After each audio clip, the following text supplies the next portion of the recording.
بہت افسوس کا مقام ہے کہ تحریک انصاف کا پورا انتشاری ٹولہ وہ دہشت گردوں کا سہولت کار بھی ہے. جب آپ پرانے انٹرویوز دیکھتے ہیں بانی چیئرمین پی ٹی آئی کے تو کیا بات اس میں نظر آتی ہے کہ جی یہ بڑے اچھے لوگ ہیں, ان سے بات چیت کرنی چاہیے, ان کو واپس لا کر بسانا چاہیے.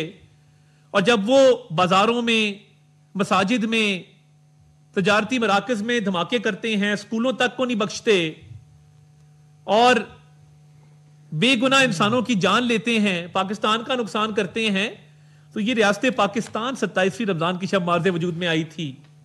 یہ کلمے کے نام پر قائم ہونے والی ریاست ہے. یہ انشاءاللہ تعالیٰ تا قیامت قائم رہے گی اور قائم و دائم رہے گی. یہ مٹھی بھر دہشت گرد, ان کو سہولت کاری ملتی ہے جیل میں بیٹھے ہوئے شخص سے جو دہشت گردوں کا چیف سپانسر ہے, جس نے پہلے بھی اپنی حکومت کے دوران دہشت گردوں کو واپس لا کر سیٹلڈ ایریاز کے اندر بسایا, ان کی بحفاظت واپسی کی, ان کو وہاں پہ رہنے سہنے کی جگہ دی اور ان کو مین سٹریم ایریاز کے اندر لا کر ان کو آباد کیا. آج بھی کے پی کی پالیٹکس بھی اسی چیز کے ارد گرد گھوم رہی ہے.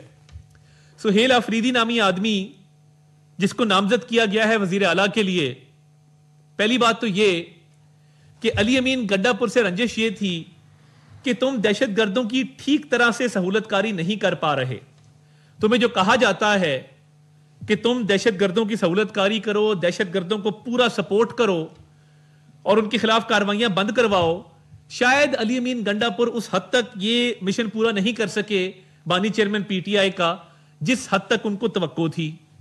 اب انہوں نے کہا کہ ایسا بندہ لاؤ جو ایک فیوجیٹو اور ایک اشتہاری اور ایک بھگوڑے مراد سعید کا قریبی ساتھی ہو اور دہشت گردوں کے حوالے سے بھی وہ ایک نرم گوشہ رکھتا ہو.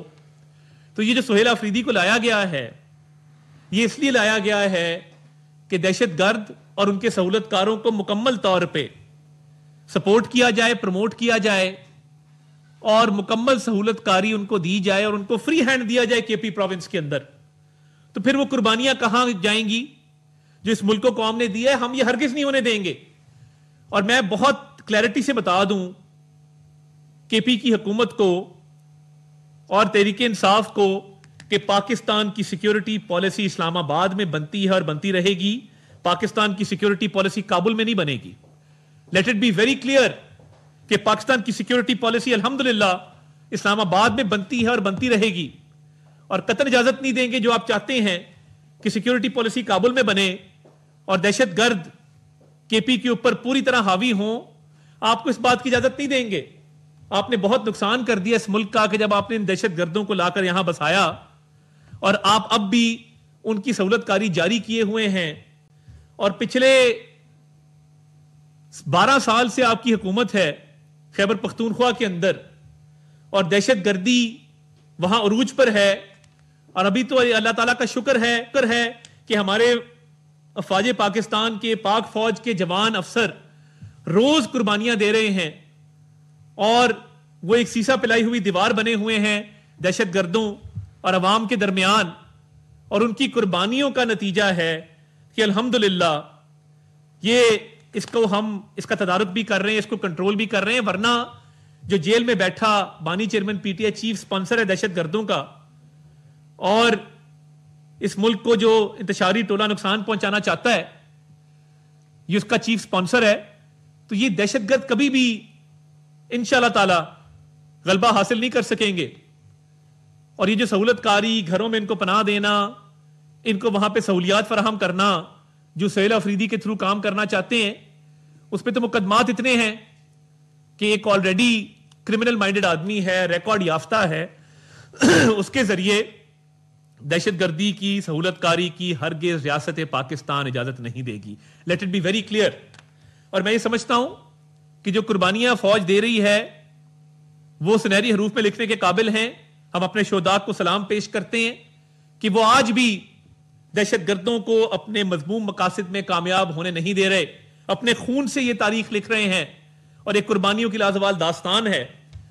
اور اسی طرح آج لندن کی ایک کورٹ نے ایک زوردار تماچا رسید کیا انتشار پسندوں کے منہ پر جب ان کو آج یہ ورڈکٹ دیا، یہ پاکستان کے بیانیے کی جیت ہوئی، یہ پاکستان کی ریاست کی جیت ہوئی، اور یہ پاکستان کی عزت اور وقار میں آج اضافہ ہوا کہ تحریک انصاف کے ہواری اور تحریک انصاف کے شرپسند عناصر دنیا میں جہاں موجود ہیں، اللہ تعالیٰ آپ کو دکھا رہا ہے کہ ذلت اور رسوائی ان کا مقدر بن رہی ہے. اور جس طریقے سے آج یہ ورڈکٹ آیا، میں سمجھتا ہوں کہ تحریک انصاف کا ایجنڈا بین الاقوامی سطح پر کورٹس کے اندر بھی پٹ کے رہ گیا ہے اور شدید رسوائی کا سامنا ہوا ہے.